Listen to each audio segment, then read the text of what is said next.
नमस्कार शेतकरी बंधूंनो, आज आपण माहूर सज्जामध्ये खासबाग या शिवारामध्ये आहे आणि गणेश सुभाष दुधे यांच्या शेतामध्ये आपण बेडवर हरभरा पाहण्यासाठी आलो. पण आपण त्यांच्याकडूनच जाणून घेऊ की हरभऱ्याची पद्धत ही त्यांना मी सांगितली होती.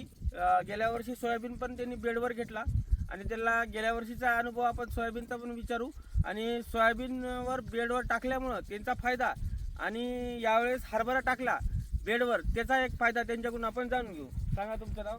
माझं नाव गणेश सुभाषराव दुधे. हां राहणार माहूरचे आहे. हां आमचे राजूर साहेब कृषी साहेब राजूरकर सर यांनी सांगितलेलं आहे की बेडची पद्धत जी अशा पद्धतीची असते की वरून निसर्गाचं पडलं एखादं पाणी तर त्याचा निचरा होते आणि आपल्याला फवारणी करायला सोपी पद्धत होते.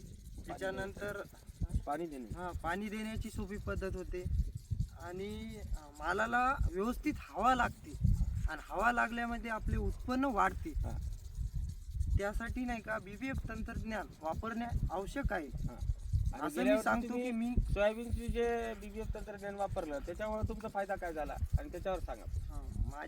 त्याच्यावर माझा फायदा की जसं की मला एकरी 5-6-7 क्विंटलचा ॲव्हरेज येत होता, तर आता नाही का मी BBF तंत्रज्ञान वापरल्याच्या नंतर आता 9 किंवा 9.5-10 पर्यंत ॲव्हरेज आला हरभरा सोयाबीन. म्हणून यावर्षी बेडवर टाकण्याचा चेना टाकण्याचा आणि मला सांगा, बेडवर टाकला तर तुम्ही आता बेड कितीचा घेतला आणि किती त्याचं अंतर किती सोडलं आणि किती याच्यावर टाकलं ते सांगा. 1.5 फुटावर टाकला चेना. 2 ओळीचं अंतर 1.5 फूट. 1.5 फूट आणि बेडचं अंतर 2 फूट. नाही बेडचं म्हणजे बेडचं अंतर जास्त ठेवलं असेल ना. 2च्या थोडं वरच असेल. 3 फूट. 3 फूटच्या दरम्यान आहे.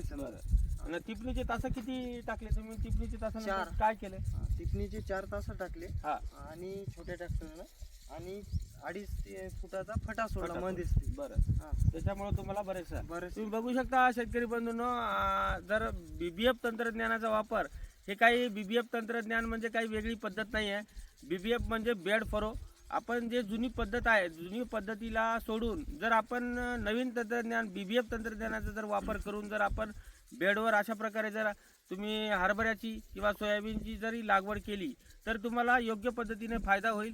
आणि 6 फुटाचा जर आपण 6 फुटाच्या जर टिपणीने जर पेरणी केली, 6 टिपणीच्या नंतर जर 2 फुटाचा सुवा जर सोडला तर निश्चितच त्याच्यामध्ये आपल्याला ऑटोमॅटिक 2 आपल्या ज्या वखर असते, वखराच्या ज्या सुवा आणि कानीच्या ज्या मधला अंतर असते त्याच्यामध्ये जर धान बांधली तरी ऑटोमॅटिक ते तुम्हाला बेड पडून जाते. म्हणजे बेड ही नवीन काही पद्धत काही जुनीच आहे, पण आपल्याला वापरण्याची आता हे गणेश भाऊ आपले नेहमी आपल्या संपर्कात असतात.